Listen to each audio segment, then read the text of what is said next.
Good evening and welcome to tonight's Mayoral Forum, hosted by the Dublin Chamber of Commerce.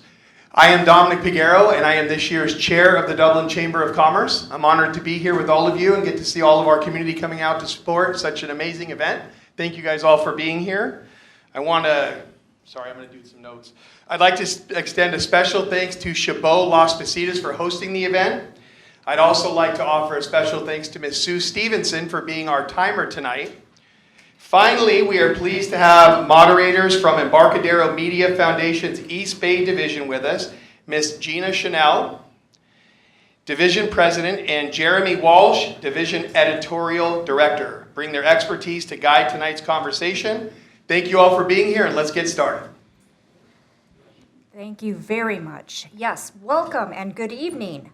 Our program will be split tonight between the mayoral and the city council candidates, with the candidates for mayor speaking first over the next hour and 15 minutes, and two city council District 3 candidates following at approximately 7:30. At the dais, we have the 2024 mayoral candidates, Sean Costello, Tom Evans, Sherry Hu, and Jean Josie. As Dominic said, I'm Gina. I'm the president of the Embarcadero Media Foundation's East Bay Division, which includes the Pleasanton Weekly, Danville San Ramon, and Livermore Vine. My co-moderator is Jeremy, our editorial director. Our staff reporter, Janita Lyman, is covering the mayoral forum, and our photographer, Chuck Deckert, should be here very soon. Sitting next to Janita is Jude Stremp, and he will be covering the council portion. Thank you to the Dublin Chamber of Commerce for partnering on the logistics, and to the Chabot Las Positas Community College District for use of the room and coordinating the video recording. And finally, thank you to the candidates for joining us this evening. We will start with 2-minute opening statements from each candidate. Then each candidate will have 2 minutes to respond to questions. Our timekeeper will signal when you have 30 seconds remaining and when to stop.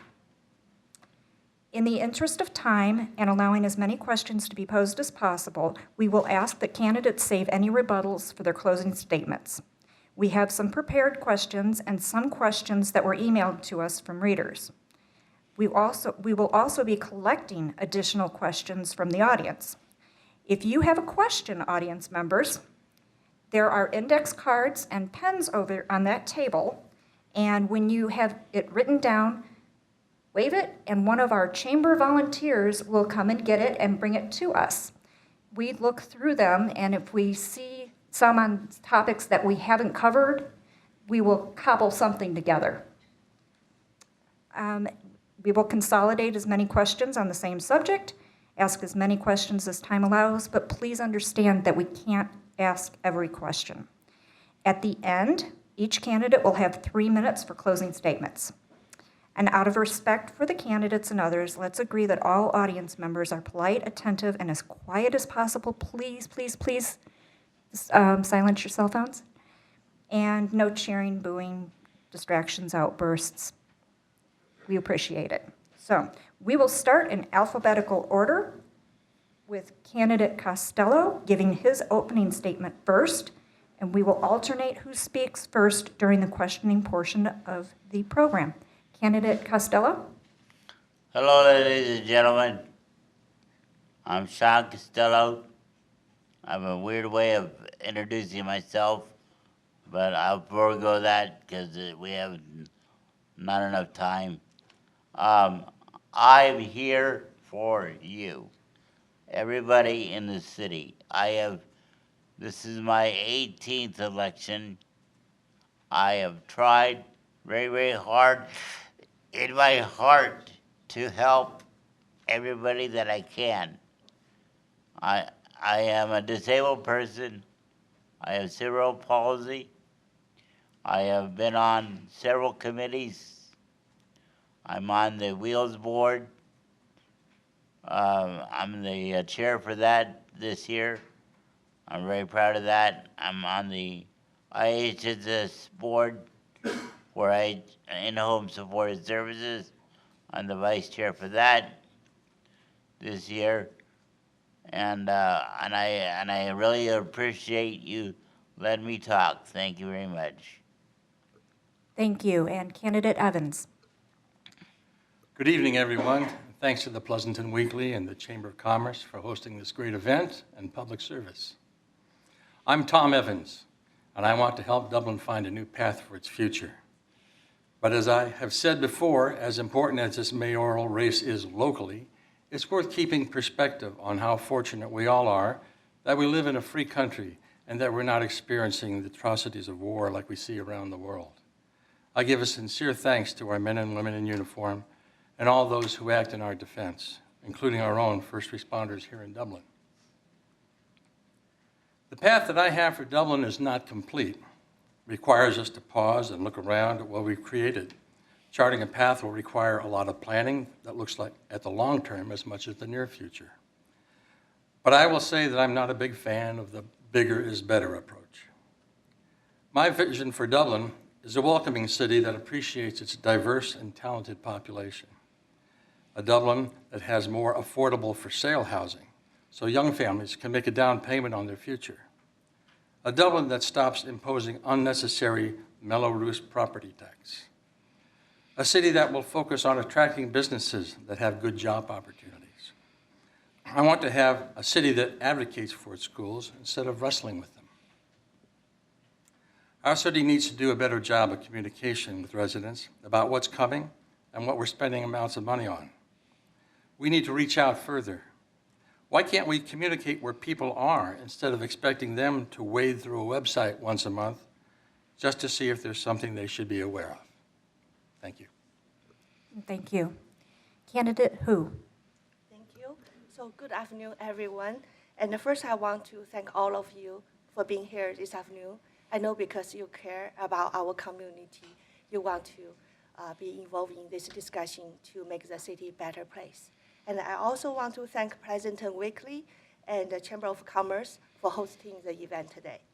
So I'm Sherry Hu. I'm the current vice mayor for the city.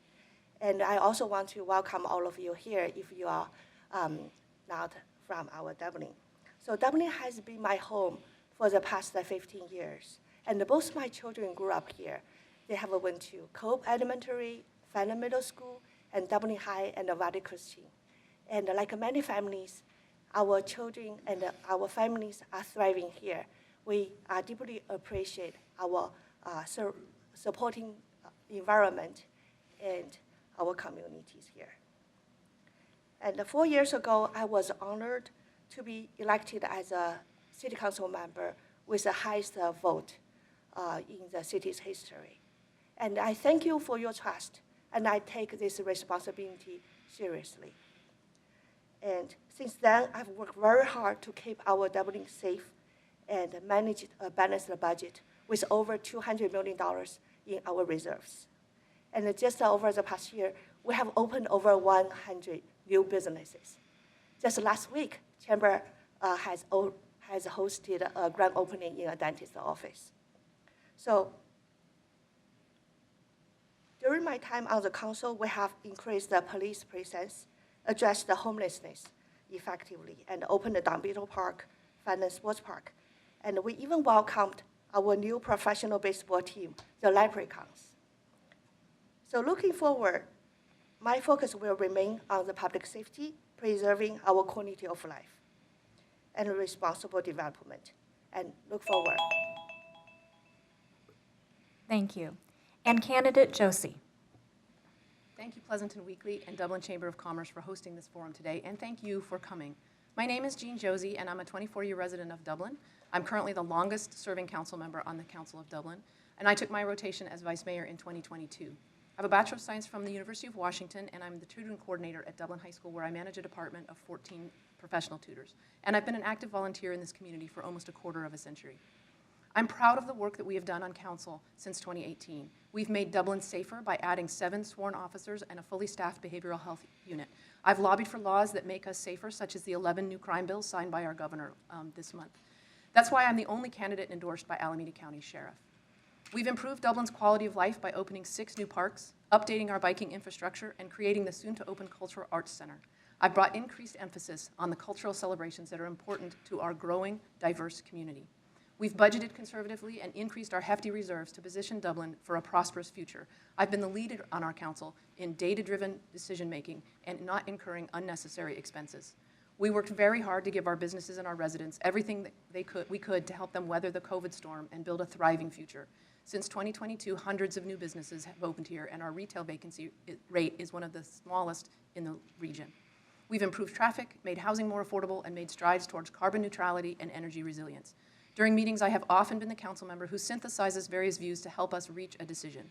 This is why residents and business owners alike trust that I have the experience and the knowledge to lead Dublin into the future. My relationships and my endorsements citywide show that I will be the mayor for all of Dublin. I will set the tone that no matter which district a council member is elected from, we make decisions for the good of the entire city. I will help our council make decisions by consensus, not majority rule, and I look forward to our conversation this evening to tell more about my priorities. Thank you. Thank you. We'll jump right in on the east side, and the first question will start with Tom Evans. What is your position on Measure II, dubbed for the ballot as the Dublin Traffic Relief Clean Air Open Space Preservation Measure? Livermore was prepared to share in costs of Dublin Boulevard extension when there was an agreement the Crosby property would remain open space. Dublin has talked about potentially annexing the entire property, which would exclude Livermore from sharing the cost. And housing, which traditionally pays for infrastructure like this, is not part of the proposed development. What do you think about the development and potential annexation? And if the land is annexed, where will funding for the extension come from? Well, first of all, I'd like to say that I am definitely against annexing the extra land. I want to keep it as open space. Our city council voted to put this on the ballot. There's a number of things on the ballot that I find unsettling. They talk about traffic relief. What's not really known is the traffic relief is for the freeway, I-580, because Dublin Boulevard would be a relief route. So when you extend Dublin Boulevard, people will get off the freeway, and now Dublin Boulevard is going to be more crowded than it was. Also, there'll be less open space between Dublin and Livermore if you vote for this. So I don't know how they get the name open space preserved. Reduced emergency response time is a false claim. I can explain that later to anybody that wants to. Also, if we extend the city limits to Livermore, you're right, the $27 million that would have gone in for, chipping in for this road will be gone. The road itself is $100 million per mile. I don't know how many of you know that. So the project is $150 million. I understand the necessity for a road because we do have the economic development zone in that southeast part of Dublin. We want to keep that going, get it going. But the price tag on this road is just too much. So I guess to wrap that up, again, I am against I want to leave this as open space. I don't want measure to pass. We don't need to annex that land to Dublin. We have enough land. We have enough land in the southeast Dublin already that has not been developed. And I'll leave it at that. Thank you. Thank you. And if we could remind all the candidates to make sure the mic is turned on and lean forward in it. The room we've heard having trouble hearing some. Next, Sherry Hu.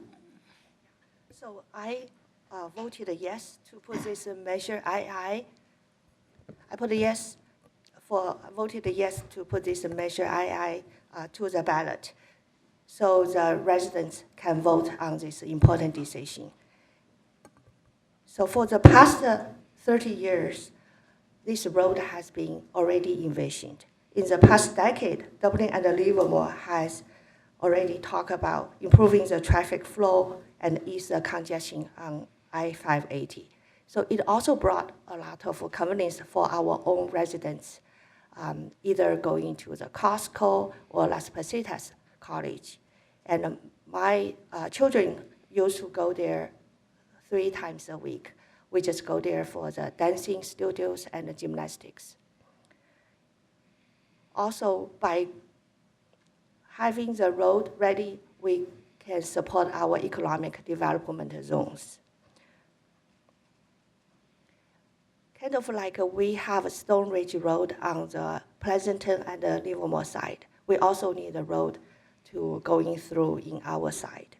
And as I heard the concerns about the cost, $150 million, but we want to tell the residents, our city will help to get the funding from the state, from the federals to help with the cost. And with this measure, we can build the road at a low cost to the taxpayers. And one thing I want to make sure you understand, this measure doesn't allow any new housing development. It's all about infrastructure, sustainability, and the economic development zone for the industrial and the campuses.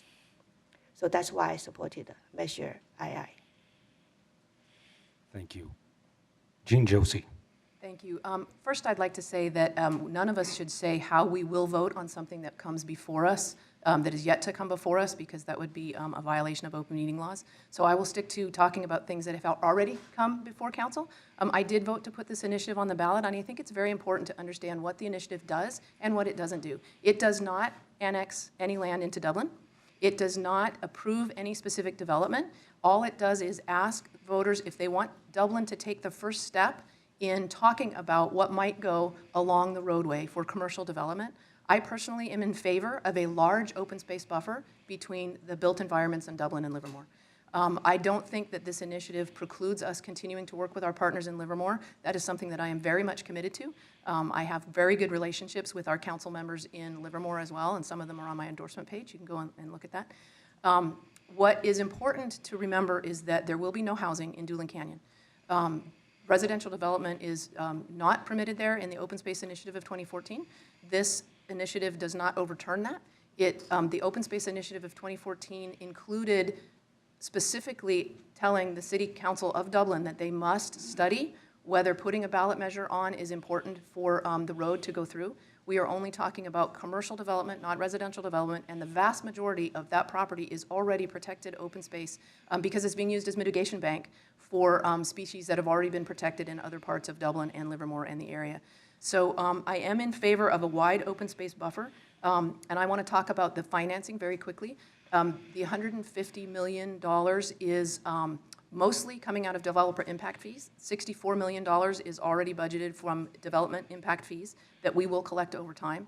The rest will come out of grant funding, and the fact that we have designed the street as with protected bike lanes on both sides and transit on both sides to help the buses go between Livermore and Dublin helps us be very competitive for those federal and county grants. Thank you. And lastly, Sean Costello.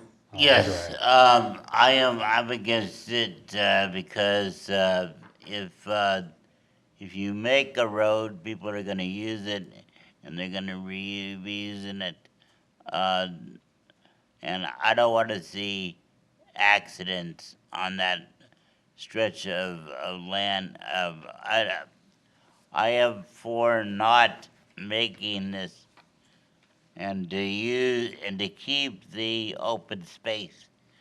All that we have in Dublin needs to be kept as open space because we're losing open space left and right because all we're doing in Dublin is just building and building and building and building.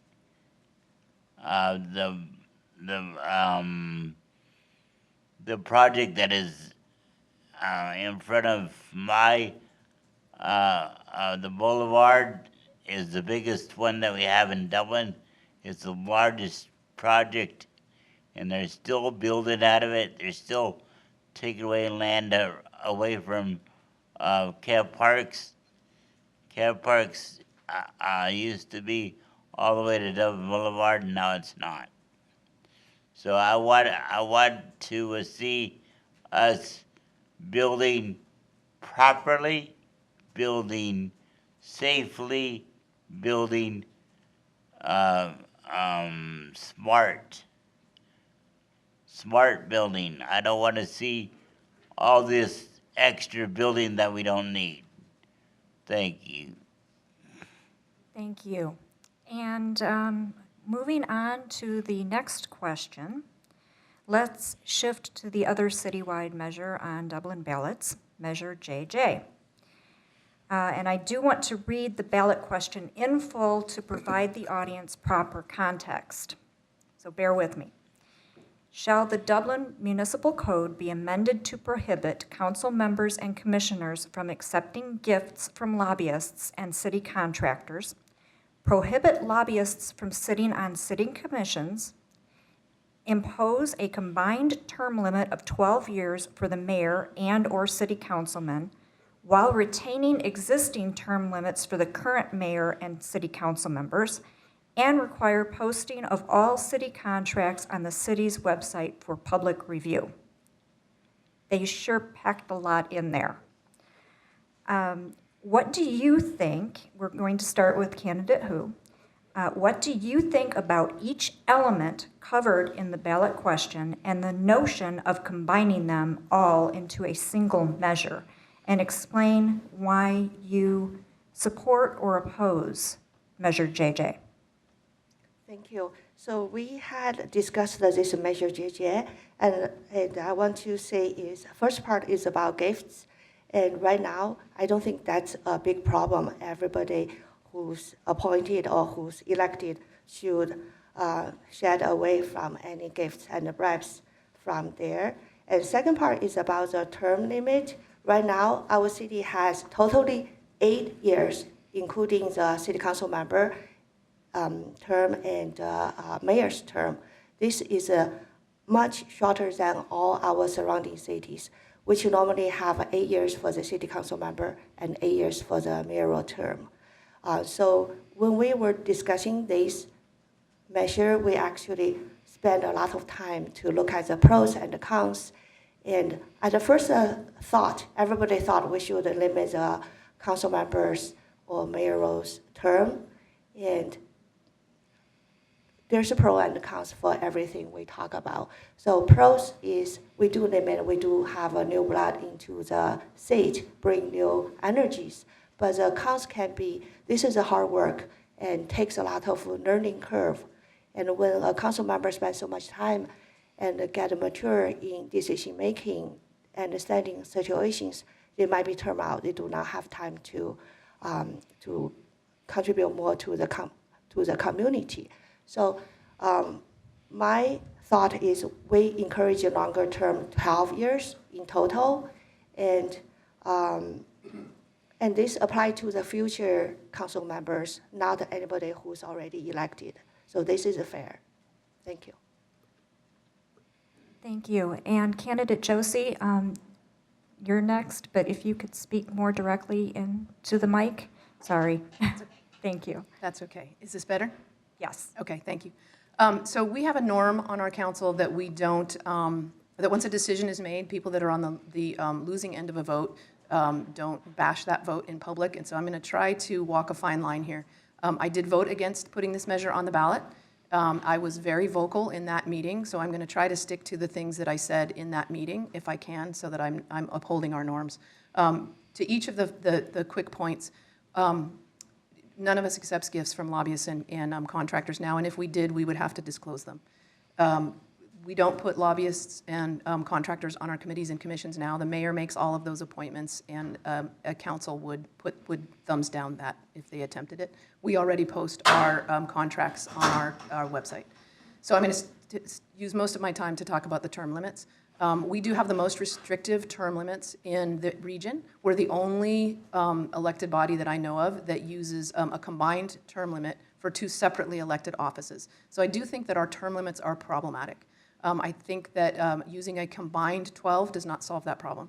Our neighboring cities have 8 years for council and 8 years for mayor, and I was in favor of doing that, not for the current council, like my colleague said, but moving forward. I think that 8 years is plenty for a council member. But when you combine it with a mayor, what ends up happening in Dublin is we either get inexperienced mayors or mayors who can't serve for very long, and it also pits good council members against each other. When we are moving to by-district elections, I think it would be important for us to change to 8 and 8, but the way we put this on the ballot was not something that I supported at the dais, and I had quite a lot to say that night. So if you want to find out more about what that position was, I encourage you to go back and watch that meeting. But I am not going to say a lot against a decision that our current council made. Thank you. Thank you. Candidate Costello. Well, I am for letting the new people like myself have more time to run for office and serve our city, as you know, and give us more time to do good work. And that's what I want to do, is do good work as long as I live, as long as I can stand it. Right now, I started this whole thing 40 years ago. I took out my papers in 1984, and I filed my papers, and they said I could not run because they said that no one was registered to vote on my papers. So I'm trying each year that I try my hardest.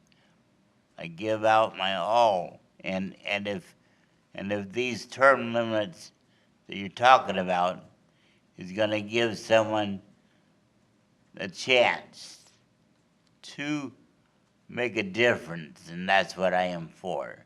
And I'm also, I do not receive any gifts of any of these large companies or anything. Has never ever given me anything. I am just a regular man, 62 years old now, and thank you very much. And thank you. And finally, Candidate Evans. Well, this measure started out as a good idea. Term limit extensions. Quite frankly, I would be for it. But they started adding these bizarre things to try to disguise the extension, and they're 3 items, like just fluff items that they didn't really need, but they sounded really good. You know, you don't have any lobbyists on the commissions. I mean, who doesn't know that? They have, and there's other strange things like, you know, you can't have a lobbyist or someone influence a council member or the mayor. And that's good for 12 months before an action or a vote. But if you wanted to give them a gift 13 months, apparently that's okay. I don't see the sense in that. Or apparently maybe a thank you gift after the fact is okay. But they specifically talk about 12 months before the vote.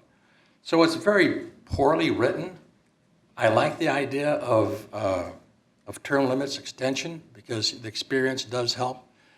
But the rest of it, I think, is quite frankly ridiculous, and so I wouldn't bother with it. Thank you. Thank you. Next question, we will start with Jean Josie. The city administration is going through a major change next month, with City Manager Linda Smith departing for Orinda and Assistant City Manager Colleen Tribby being promoted to lead Dublin. How do you assess Smith's tenure and the condition she leaves the city in, and what do you want to see the new city manager prioritize and accomplish in her first year on the job? Thank you for the question. I think Linda Smith's done a very good job for Dublin.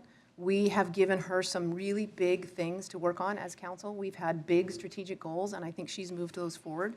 I couldn't be happier that we found Colleen Tribby to be an excellent successor. We've done a great job in Dublin of succession planning. We've trained our city managers to move up when, our assistant city managers to move up when city managers move on. And this has been no exception. We were unanimous in our choice of assistant city manager moving to the city manager role. Colleen brings some really unique skills. She was the chief financial officer before she was an assistant city manager, and I think that moving forward, Dublin has some fiscal sustainability challenges that we really want to address, and I think she is absolutely the right person to be in that role. One of my priorities is fiscal sustainability, and we need to make sure that as Dublin reaches build-out, we are looking to the bottom line. We want to ensure that we do not become in the situation that our neighboring cities of both Pleasanton and San Ramon are in, where they are putting a half-cent and a 1-cent sales tax on their ballot this November because they have allowed themselves to come into a structural deficit. I think that she brings some communication skills within the organization. She is very big on transparency. I know we had a discussion earlier about not having communication to our residents. I actually think that Linda Smith has made a tremendous progress in that score. We don't require people to come just to our website. We have tremendous email outreach. We have increased our social media engagement by a ton under Linda Smith's engagement. And I think that both of them do a great job for the city. I think that Colleen will do a fantastic job of finding an assistant city manager that complements her skill set, the same way Linda did when she promoted Colleen, and I think the city government is in great hands. Thank you. Thank you. Sean Costello. I want to take my hat out to her that she did a good job for our city for as long as she was there. I wish that she could have stayed longer, but the next person that I want in this role has to have a lot of caring, a lot of understanding, a lot of respect for our citizens in this city. Not just someone in there to catch a check and go home. Someone to really, really care. And I want to, as the new mayor, I want to make sure that the person that they pick out can help the disabled very well. And I thank you for your time. I don't want to waste my time and say anything bad about anybody on this diocese or anything in the audience, because I respect everybody in this room. Thank you very much. Thank you. Tom Evans. Well, I don't think I should really comment on what Linda Smith has done here. It's not my place to do that. But I will say that for Colleen Tribby, that I hope she doesn't push for increased density, housing density. I know that she's good with finance, and she's very quick to answer questions that I've had. So we've got a good relationship already. I'm looking forward to talking with her more. I hope she's open to different suggestions that maybe we've had in the past. But I've got high hopes for Colleen, and that's it for me. Thank you. Thank you. And Sherry Hu. Thank you. So Linda has served the city for over 15 years, and especially during the COVID time, she has been a strong leader and led our city out of this critical time and came out with a positive budget. So we wish her the best in her new phase of career and life. And for Colleen has been assistant manager for many years, and she has done great work in her role as assistant manager. And we certainly trust her capability and trust her leadership to be a great leader and a great team player. And she will bring up her executive teams. And importantly, we will set up goals for her. We already talked about this. for my perspective, I would like forward thinking, the way to bring in high-tech, life science, advanced manufacturing, those AI, new technology companies in our Far East economic development zones. I know this has been hard, but this is also possible with so many talents in our town who's already working for the high-tech companies. And to bring those high-tech companies in our town not only can boost our economy, but also can make our talents just work near their home. Another thing I look forward is strengthening the relationship with chambers, with Tri-Valley, visit Tri-Valley with the school district. We are partners. We want to have a good team playing relationship. We want to move forward, lift every partner up to do right things together. So I really look forward for the new leadership and the new great things to happen in our city. Great, thank you. And we're going to start with candidate Costello for the next question. The development of a true community downtown for Dublin has been on residents' minds and in the city's public process for many years. Staff reports on the subject say there will be sales tax and property tax agreements with the developer to fund the, quote, downtown Dublin preferred vision, end quote, but there are few specifics. Tell us what you think funding for the project should look like and how likely it is to actually come to life anytime soon. We've been talking about this for at least 20 years that I've been running for office, and nothing has been done. I mean, I go in my chair everywhere in this city, in my chair, and I feel the bumps, and I feel the cracks, and I feel the trees that are growing out of proportion. And I keep going to the city, and I go, this needs to be changed, that needs to be changed. If we're gonna have a good downtown, it all should be wheelchair accessible, and if you make it wheelchair accessible, it is accessible for everybody. That means baby strollers, kids on bikes, you know, all that stuff.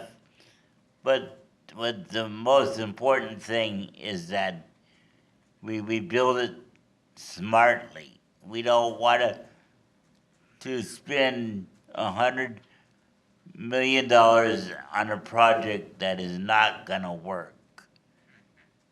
Totally. Thank you. Are you, okay. Candidate Evans. Thank you. New Dublin downtown is expensive. In my opinion, the developer should be chipping in wherever possible to make these things happen. The infrastructure, the parking structure itself is like at least $75 million. That comes out to about $3,000 per household, so you can park there. Now, granted, that's spread out over 20 years, I get that, but that just seems like too much to burden our residents with. And, you know, I have asked specifically, what are we paying for and how much is it going to cost? I've asked it point blank. I get no answers. So this does concern me quite a bit. I got my first peek at some of it. There's the street modifications around the perimeter, and I guess they're going to cost about $4 million. But the infrastructure is unknown. I mean, you've got the sewers and the storm drains, electricity, the lights, all this stuff, and I don't hear. Maybe it's out there and I just haven't seen it yet, but I don't get any answers. So I am concerned, and I just think that the developer should step up and participate in this. Thank you. Thank you. Candidate who? Thank you. So a little bit background about myself. I actually have an architectural engineering PhD degree and have worked in green building, space and sustainability, environmental protection as my professional life. And I have mixed feelings about downtown project. On one hand, I'm excited about the potential of the downtown, and that will bring the vibrant, thriving hubs for our community. People talk about downtown all the time, but we want a place to eat, to shop, to entertain. But on the other side, I'm concerned about risk of 8-story buildings and packed like sardines, and not enough parking space, overcrowded, that will compromise the charm and the functionality of our downtown area. And my vision to develop a downtown that has to enhance our quality of life, support local businesses, and provide a welcoming space for residents and visitors. But we need to avoid overcrowding and excessive housing. So the downtown vision has adopted in 2011 and led by the foundation for many decisions have made before I became elected. So since I became elected in year 2020, I've handled 3 major action items, and I voted no on all of them, and including adding additional 465 new residents, eliminating parking requirement and the downtown north project. Because I concerned about this 8-story, a lot of homes, over 1,500 homes in the town square, and there's over 3,000 in the overall transit area and the downtown. So I want to reiterate, I want to make it right for the downtown project. Thank you. And candidate Josie? Thank you. This downtown project is the biggest transformational project in Dublin in the time that certainly any of us will be on council. The question was about the sales and property tax agreements, and so I want to address that quickly and then talk about the downtown. We do sales and property tax sharing agreements, I don't want to say all the time, but we do it with a lot of big economic development projects. It helps us to spur the things that we want here that generate money into our general fund. So the vast majority of our general fund is property taxes and sales taxes. And so if we don't get new development, that's no additional property tax and sales tax. So if we offer some percentage of new revenue coming in to a company that we are trying to lure here, then we might get 80% of the new property and sales tax and incentivize the company that's coming with 20%. So 80% of something is better than 0% of nothing. So sales and property tax sharing are great tools for our economic development department to get the kinds of companies that we want here. So that was the actual question. We haven't seen the percentage yet, but that's what that deal is about. As far as the downtown itself, there is already housing available by right on that shopping center now. What I want to do is make sure that we get a walkable, pedestrian-friendly downtown with a true dining district that we've been asking for the entire time that I've lived in Dublin. Getting the details right is great. I want us to have a town square park there. The city of Dublin does not own that land. A private developer owns that land, and they have already spent almost $90 million trying to get to the point where we might be able to approve something on that land. We asked them to partner with us on the preferred vision that we spent 18 months approximately working on with input, extensive input from Dublin residents asking us what they want there. Thank you. Thank you. Next question, we will start with Tom Evans. What will you do as mayor to ensure the city achieves its goals for housing throughout Dublin? And what will you do when your vision for housing in Dublin conflicts with your peers on the council or with mandates from Sacramento or the courts? Well, there certainly are lots of mandates from Sacramento.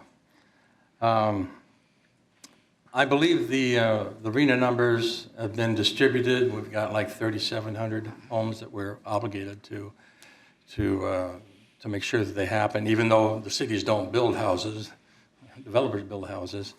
And I believe our housing element has been approved, and there's room for all those homes if developers decide to build them. I have to say that probably my personal goals don't line up with Sacramento's goals, but there's not a lot I can do about it, you know. But I will say that the vast majority of cities in California do not meet their, what's RHNA, R-H-N-A, do not meet their RHNA obligation. So and we haven't either in the last cycle. I don't think on the lower income, we haven't even come close, 10% or something like that.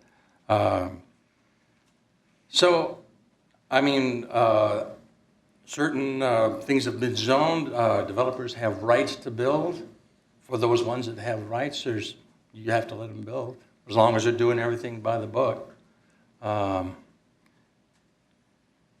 So it's not, I don't think there's a lot I can do to change it. One thing I would not favor is increasing housing density or increasing the number of houses in a particular zone. That's about all I can really do. That's about all I can control. Thank you. Thank you. Sherry Hu. Thank you. So first I want to say we talk about housing and affordable homes. And I heard lots of concerns from our residents about overdevelopment of residential homes. So the good news is we are near build out, so we probably do not have a lot of land. We need to develop residential homes. And we do need to comply this RHNA number. RHNA number is a Regional Housing Needs Allocation number for the next 8 years. It's 3,719 new homes. Among these numbers, about 40 for the low-income and very low-income homes. And those are the numbers assigned by the state. For those homes, the pro and the cons. Pros is, we can provide affordable homes for especially essential workers, the people who's working in this industry, in this city, so we can help them to also have a home in our city. And another thing is we do want to well plan the low-income homes and to make sure they are planned well, managed well, and that will mingle well with our community. There's a way to balance them and do the thoughtful development to make sure our community is inclusive and also diversified. Thank you. Thank you. Jean Josie. Thank you. Yeah, housing has sort of been the third rail in Dublin politics for a long time. We have been the fastest growing city in the state between 2010 and 2020, and we have slowed down some. We haven't done enough on affordable housing or on housing that is affordable, both the legal definition and the practical definition. So in the time that I've been on council, I have focused on what is best for Dublin and what are the state laws, and then making decisions based on those two things together. We have more and more increasingly strict state laws that are one size fits all from Sacramento that are trying to get us to just continue to build housing. Just last Thursday, there were 32 new housing laws signed by our governor. Most of them were geared toward high-density housing near BART stations, of which we have 2, and making cities comply, putting some teeth behind the RHNA numbers that my colleagues here have discussed. So since I have been on council, what I have been pushing for is housing that has less impact, less water usage, less traffic impacts, less impacts on our schools, although I do have to say that narratives take a long time to change. Our schools were tremendously impacted by that huge growth spurt of Dublin, and now our school district projects a declining enrollment starting in 26-27. But we have graduated something like 7,000 students from Dublin High in the last decade.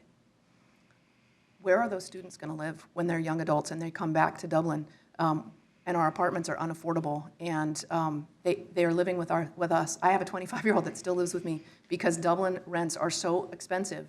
My 28-year-old never came back from Arizona because she couldn't afford a place of her own and she didn't want to live with mom and dad forever. So I am focused on the types of housing that works for all of Dublin. Small for sale units that our young professionals can afford to purchase and build equity. more apartments by BART where they won't have traffic impacts, but they will allow our police officers and our young professionals and our firefighters and our teachers places where they can live here in Dublin. Thank you.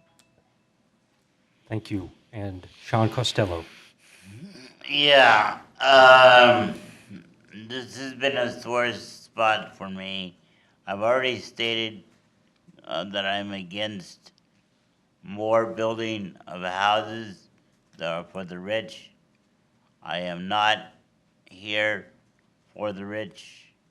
I'm here for everybody. Everybody that can afford to live here should live here. We are already at build out. I mean, it was stated a couple of years ago that we were at build out.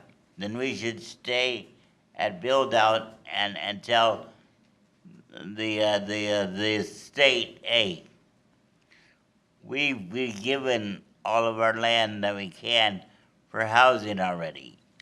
Leave us alone about it. I mean, how much more do they want us to build? I mean, if you build it, they're gonna come.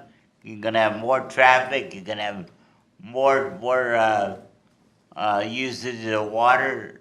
Gonna be less water per capita of persons, and it's not good. It's not smart to build more houses. And if you're gonna build more for the downtown, I mean, it's gonna be chaos, total chaos, to have more housing downtown, and even on the outskirts, you're making us expand our lands, and we're already at our limits already. We shouldn't have to do all this. Thank you. Moving on, the next question will start with candidate Who. How do you judge Dublin's recent record on public safety? Are you supportive of the city continuing to contract with the Alameda County Sheriff's Office and the Alameda County Fire Department, or is it time for the city to look into providing police and fire services itself? Thank you. So we do have a pretty safe environment here, and our sheriff, Alameda County police contractor, we have contract with them. They have done a great job for us. So in the past, I actually have some numbers here. We ranked number 36 in the state. As you know, we have hundreds of cities in the state. So we are relatively safe, especially our surrounding cities have a lot of crimes and other issues. So I would say our police has done a great job, and also our firefighters. So as for the questions about whether we need to consider to have our own department of police, or we still use a contract with the Alameda County. Currently, we do have a contract that still have many years to go. So we do not need to consider this question until term of that contract. We need to check what's the numbers left. I think still many years. But the same thing is, I believe our police and the firefighters have done a great job. And one of the great things to have contract is we do have this economy of scales. So with the larger organizations, we do not need to worry about how to do the management on our own. So we have done a lot of evaluations in the past. We do have a relatively high efficiency by doing this way. So one thing I want to say is safety is my number one priorities. And I'm so proud to be endorsed by Deputy Sheriff's Association and the firefighters. And I earned their trust. They know I always put them as highest priority. Thank you. Candidate Josie? Thank you, yes. We absolutely do not want to change from having the contracts with the Alameda County Sheriff and the Alameda County Fire Department. We are a very safe city. We get excellent, excellent service from Alameda County and for the sheriffs and for the firefighters.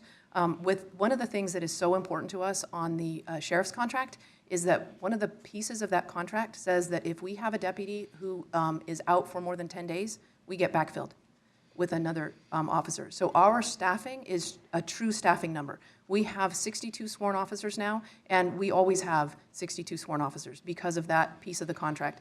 I'm on the National League of Cities Public Safety and Crime Prevention Policy Committee, and I'm also on the California League of Cities Public Safety Policy Committee. And one of the things that we talk about a lot in those policy committees is attraction and retention of officers. Departments across the country are struggling with getting staffing.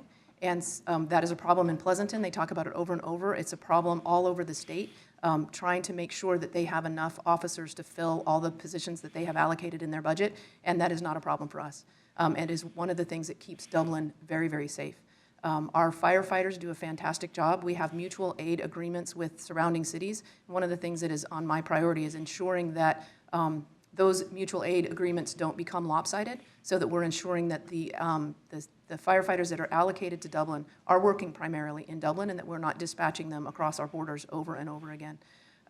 We are super safe, but we also want to make sure that we're not sending an armed response where an armed response is not needed, which is why I'm so supportive of our behavioral health unit that we've added. We have 3 clinicians now that are part of our police department that go out and work with families so that we don't send an armed response to them over and over again. Public safety is so important, but it's multifaceted, and we need to make sure that we're the best of the best, and that's part of what our contract does for us. We get the best of the best officers in Alameda County, and any officer that doesn't work out for us, we don't have to keep them. Thank you. Thank you. And Candidate Costello. I love our fire department. I really do. I mean, they come to my place. We chat all the time. They come and they pick me up off the floor when I fall on the floor, or when I need to be readjusted in my chair, and they make us disabled people have safety in our lives that we can count on. The fire department, the police department, the ambulance people, everybody. I have it written always in my campaign statement that I am for all 3 of the people wholeheartedly, and I would like to see more officers if we got the budget for it. I would like to see more firefighters per truck, because right now we only have 3, and if things get out of hand, we need more firefighters, and I really appreciate the work that they do, and I am seriously for these programs, and if I had the choice, I would like to see our own police department one day in the future. Thank you. Thank you. And finally, Candidate Evans. Thank you. Public safety, I think that's probably everybody here's top priority. Everybody wants that. We have a pretty good deal going right now with the county, with both fire and police. By having the county, we have access to more tools and more people if we need them. We don't have to try to get every latest thing contained within our city, which would actually be a little more expensive. So I've got no desire to change it. We have currently 62 officers, I believe. Population is 73,000. I would like to see a couple more officers added if we could swing that. The old rule of thumb is 1 sworn officer per 1,000 people. and I think we could use a couple more. But other than that, I mean, I have to say I'm very happy. I wouldn't change anything. Thanks. Thank you. And we've come to our final question this evening. We will start with Jean Josie. What ideas do you have to better promote economic development in the city? Please approach this question as it applies to small and medium-sized businesses, as well as large companies and retailers with strong presence here in Dublin. Oh, and what about this notion of commercial vacancy tax we've heard thrown around to address appearance and vibrancy concerns? Thank you for the question. We do want to support all of our small businesses and attract larger businesses here in Dublin, so our residents who live here can work here. It helps to help our bottom line so that all the beautiful things that we've built here in the last couple of decades, we can maintain well. We also know that when people work here where they live, it helps traffic. Some of the things that we are already doing now that we were able to put in place with COVID funding, it's a priority of mine to make sure that they are in our ongoing budget. We have an award-winning Small Business Navigator program that allows us to pay for consultants for a couple of hours to our small businesses, because we know that every small business is not an expert on web design or delivery or menu creation or bookkeeping or HR, for example. And so we will help our small businesses with those kinds of things. Funding that program going forward is key. We also have a small business concierge program, which helps small businesses to find a location here in Dublin.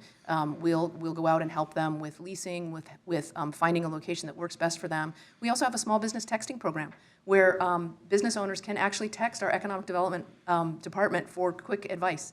I want to make sure that we continue to keep those programs going. As far as attracting more medium-sized and large buildings, large employers, we work very closely with our partners at Innovation Tri-Valley, at iGate, which is a startup, at East Bay Economic Development Leadership Group, with other big conglomerates like that Silicon Valley Leadership Group.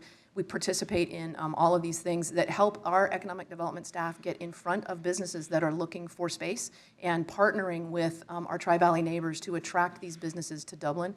Those are game changers. And as we talked about already, the sales tax and property tax sharing measures go a long way towards bringing larger businesses here to Dublin.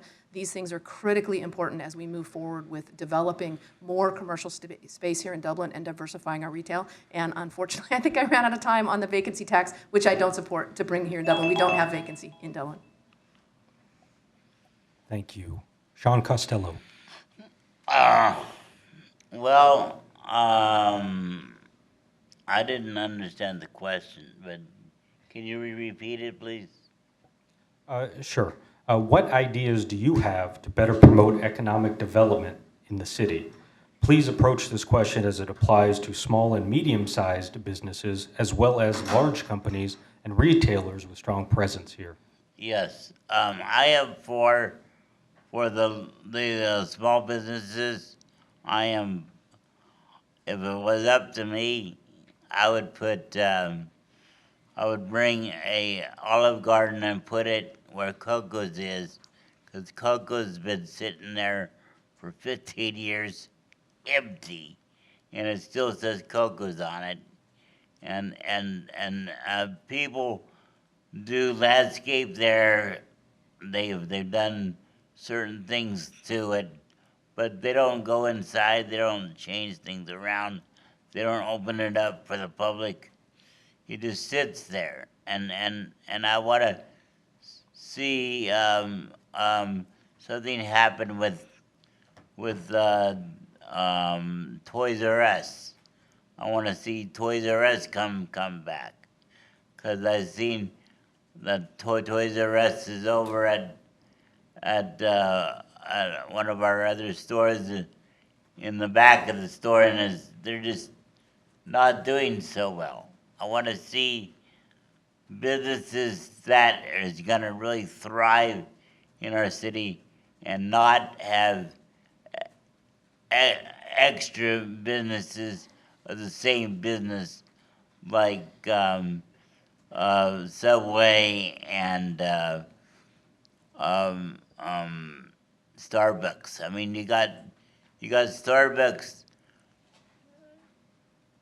You got 4 in this one area alone, and you got several downtown. You got at least 10 Starbucks in Dublin. We shouldn't have that many Starbucks.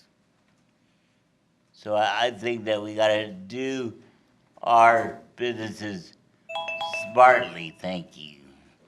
Thank you. Tom Evans. Thank you. It's an opportunity to give a shout out to our Office of Economic Development. I think that team does a great job, and they have come up with those programs that Gene talked about, which is the Business Concierge Program, help people get started, Small Business Navigator, which helps small businesses with planning and marketing, technology, even finance, trying to help them find places where they can get it. As far as mid-sized companies, I think we do want to look for companies that have good paying jobs. And one of the ways to get them here is to have sort of a tax holiday. It's tough competing with like San Jose and Sunnyvale. Their taxes are pretty low.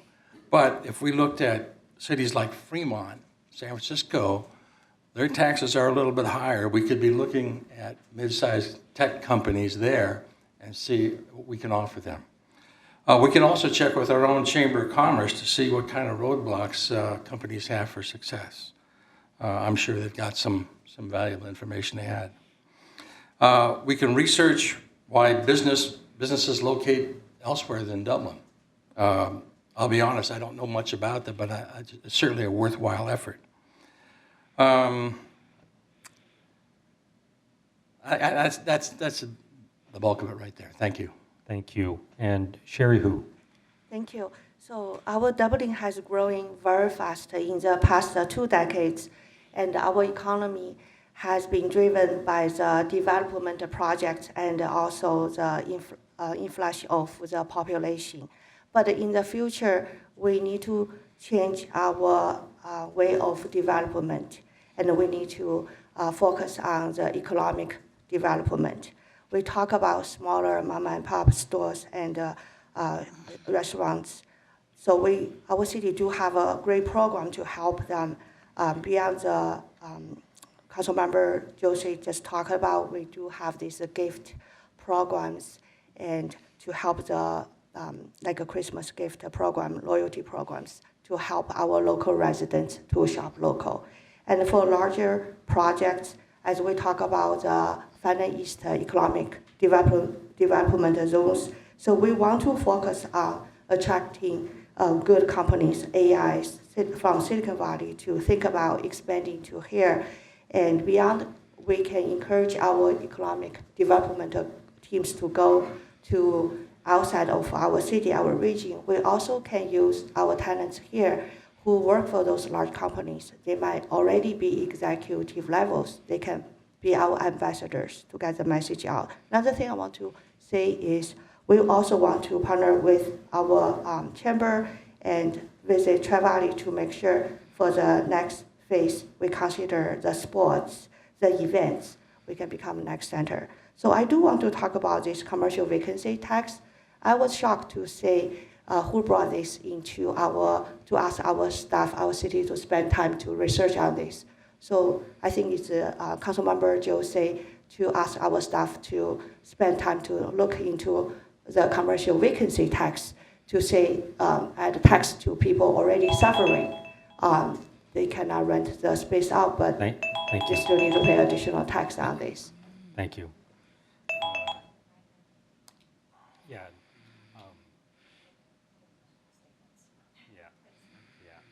We are going to move to closing statements now, and of course you can get into any rebuttals or remaining points from your question responses. Each candidate will have up to 3 minutes to provide closing comments. We're going to go in reverse alphabetical order this time, so that means we will be starting with Jean Josie. I want to thank our hosts again for having us tonight, but mostly I want to thank you for taking the time to come and hear each of us so that you can make an informed choice. I also encourage you to watch a council meeting or two to see us in action, 2 of us from the dais and a couple in public comment. This job is more than photo ops and photoshops. Certainly the most visible part of being a mayor is as the city's spokesperson at public events. Each person here could handle those duties fine. But beyond the ceremonial is real work. In my 6 years on council, I have taken the time and taken the job seriously. I have learned state law, joined policy committees, and attended numerous trainings. I have forged relationships with our residents, our business owners, and the nonprofits that deliver our social services. I am collaborative, and I have created a network of other council members and mayors whom I can call on for advice. I have the respect of our partners in the Tri-Valley, and I've represented Dublin faithfully and completely on my regional committees, showing up on time, participating fully, and not missing votes. When I'm at the dais, the meeting has my undivided attention. While others may be texting, sending emails, and doing personal work, I am fully engaged, listening to the public and our staff. I prepare for each meeting by reading every agenda packet cover to cover and researching to ensure that I understand all sides of an issue. I am a uniter. As our mayor, I will listen to your perspectives on issues before the council. I will never pander or listen to the loudest chorus. I will take the time to seek out opinions from residents with a wide range of experiences. I know that each resident wants what is best for Dublin, and our discussions should always start with that assumption. We are one Dublin. As your mayor, I will use commission and committee appointments to build the bench of future council members. As we move to district elections, it is crucial that our mayor appoints people who are interested, qualified, knowledgeable, and may one day want to run for council. I will make sure we have balanced perspectives, diverse voices, and that all pockets of Dublin are represented. Dublin needs an experienced and knowledgeable mayor. This is not the time for a mayor to be learning on the job about state laws, meeting procedures, or Dublin's strategic plan. I am the only candidate with extensive chairmanship experience, and the mechanics of running a meeting will not detract from the substance with me as a mayor. I will deliver for you on my policy priorities to keep Dublin safe, beautiful, prosperous for years to come. I will protect our police and fire budgets. I will make sure we support our current businesses while expanding our base of good-paying jobs so our residents can work where they live. I will continue to preserve open space and expand our bicycle and pedestrian infrastructure and our transit options to reduce traffic and our carbon footprint. Because of my leadership and experience, I am endorsed by a wide coalition of elected leaders, community members, and organizations. You can see the full list at jeanjosie.com, but some familiar names are Eric Swalwell, Assembly members Rebecca Bauer-Cahan and Liz Ortega, our Alameda County Sheriff, council members from each of our Tri-Valley neighbors, Dublin commissioners and committee members, and the Alameda County Democratic Party. These endorsers know that I am the ethical candidate with the knowledge, the experience, and the leadership skills to be the mayor that delivers for you. Thank you for your time and for your vote. Thank you. Sherry Hu. So before we wrap up, I want to take a moment to thank all of you for being here this afternoon because you care about our community. And actions speak louder than words. With my extensive experience as a professor, business owner, and a nonprofit founder, I've spent my career solving real-world problems and helping our community grow stronger. And I'm proud to be endorsed by both Deputy Sheriff's Association and Alameda County Firefighters, the two most trusted organizations in Dublin. So I'm running for mayor because I love this community and I love the people here. And throughout the campaign and my past services, I've connected with many people and many groups, from sports teams and seniors to HOA, board members, religious communities, and local business owners. And I truly understand their needs and understand their pains. And I deeply understand how hard it is sometimes to reach out to the city. I'm the only one sitting in the city council member advocating for our city to outreach even harder to our communities. Because the many members, they can communicate well with me, but it's hard to carry out the message to the city. I want to be the ambassador and also the bridge between our city and also the residents here.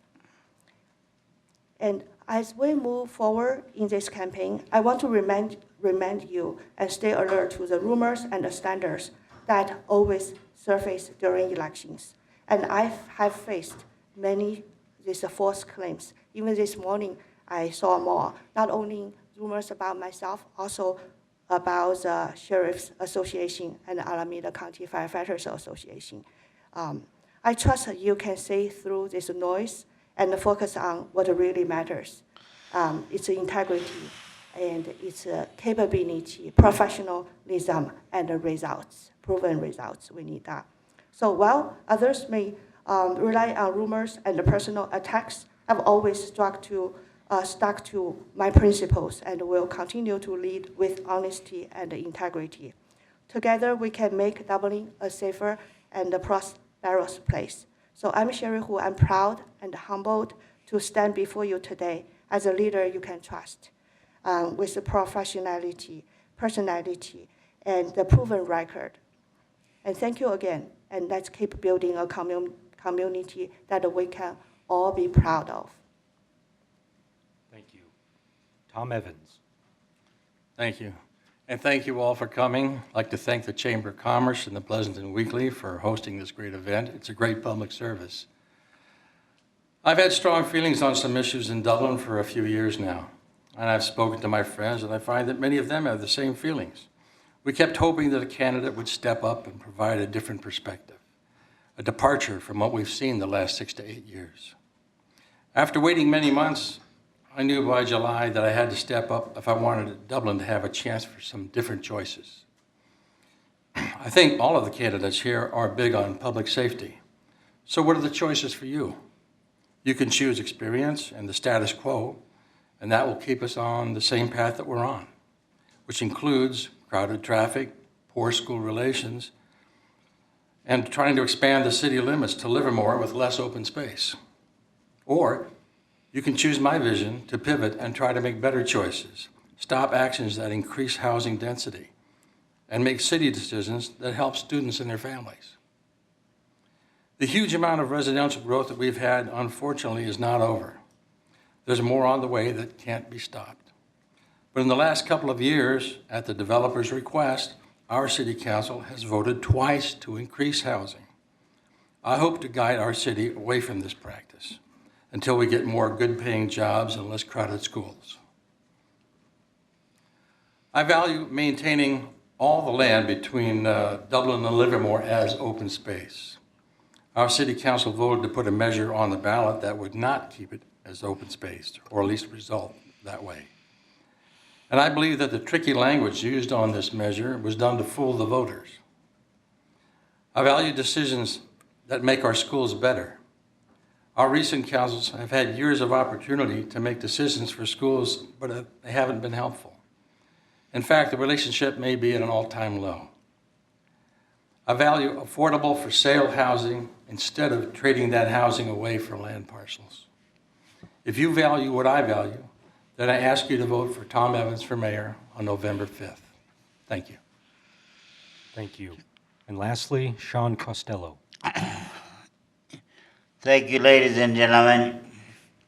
Thank you for allowing me all this time to come in front of you. Thank you for your support. Thank you for believing in me and the 2,500 votes that I always get. I appreciate it from the bottom of my heart. I really want to be a mayor. I wanna show the people that there can be disabled people on the council of some kind of disability. Doesn't matter what it is. People with disabilities have a right to run for office if they want to. And this is for everybody in the city. If they're old enough to vote, they're old enough to become mayor. I tried it when I was 22. I'm 62 now, and I'm still trying. But what I'm trying to tell you is that we need in this city right now a